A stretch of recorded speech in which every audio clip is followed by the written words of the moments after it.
Hai kawan Catra. Hai kawan Catra. Hai kawan Catra. Hai kawan Catra. Hai kawan Catra. Hai kawan Catra. Hai kawan Catra. Jumpa lagi bersama saya Agung di YouTube channel Jurnal Catra.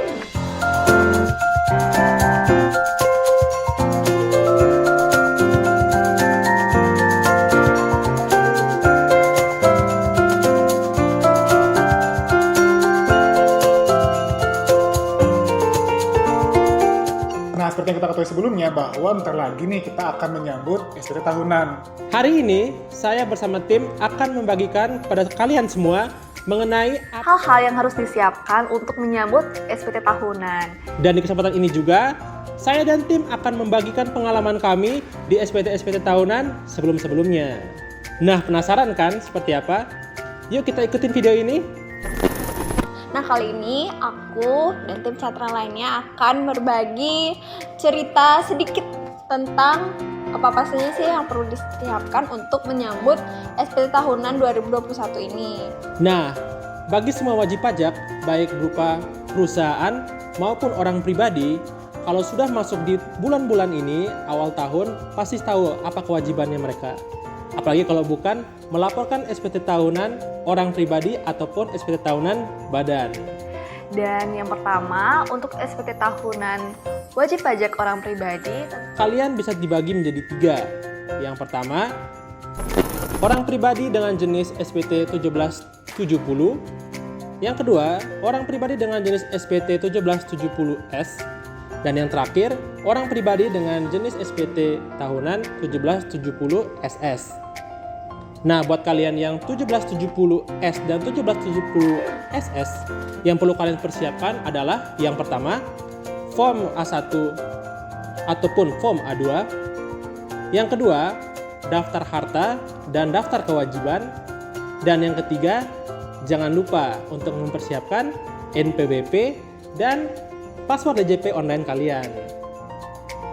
Buat kalian yang 1770 atau biasa disebut SPT orang pribadi untuk mereka yang pengusaha atau memiliki pekerjaan bebas, yang perlu kalian persiapkan selain bukti potong A1 atau A2, yang perlu kalian persiapkan adalah kalian harus memiliki bukti potong atas pekerjaan bebas kalian atau atas usaha kalian, dan yang kedua, daftar harta dan daftar kewajiban, serta bagi mereka yang sudah memiliki pembukuan harus menyiapkan yang namanya laba rugi dan laporan neraca agar kalian bisa melaporkan laporan keuangan kalian di dalam SPT tahunan orang pribadi kalian. Dan untuk SPT tahunan badan yang perlu kalian siapkan pastinya laporan keuangan.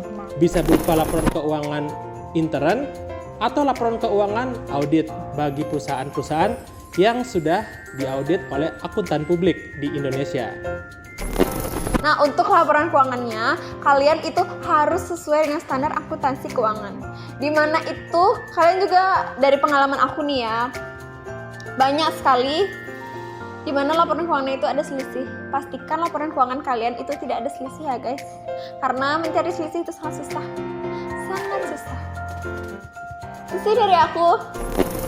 Nah, kemudian tentang pengalaman-pengalaman di SPT tahunan sebelumnya, tentu saja yang namanya setiap kegiatan pasti ada namanya suka dan duka. Awal-awal waktu mengikuti SPT tahunan di tahun-tahun sebelumnya, pasti ada perasaan kaget, kemudian merasa lelah, ataupun merasa wah banyak juga ya, sehingga sering lembur dan sebagainya.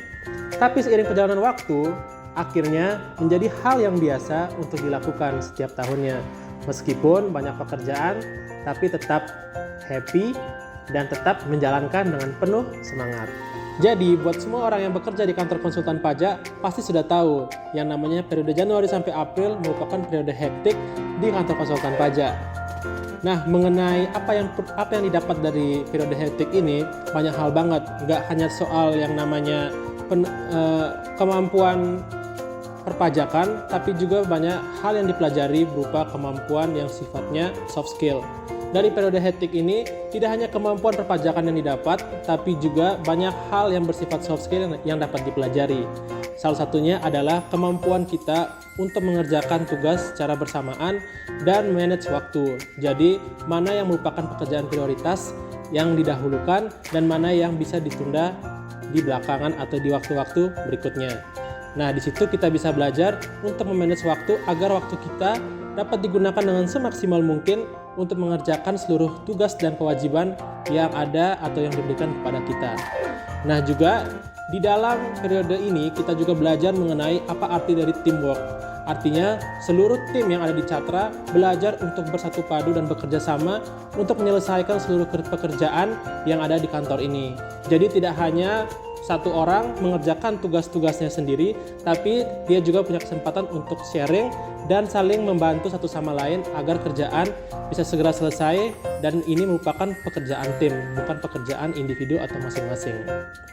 Nah, yang terakhir yang bisa dipelajari dari periode hektik ini adalah waktu yang berharga. Artinya di sini kita tidak boleh membuang-buang waktu untuk hal-hal yang tidak penting, tapi untuk memanfaatkan waktu untuk hal-hal yang penting, yaitu apa saja, tentu saja bekerja.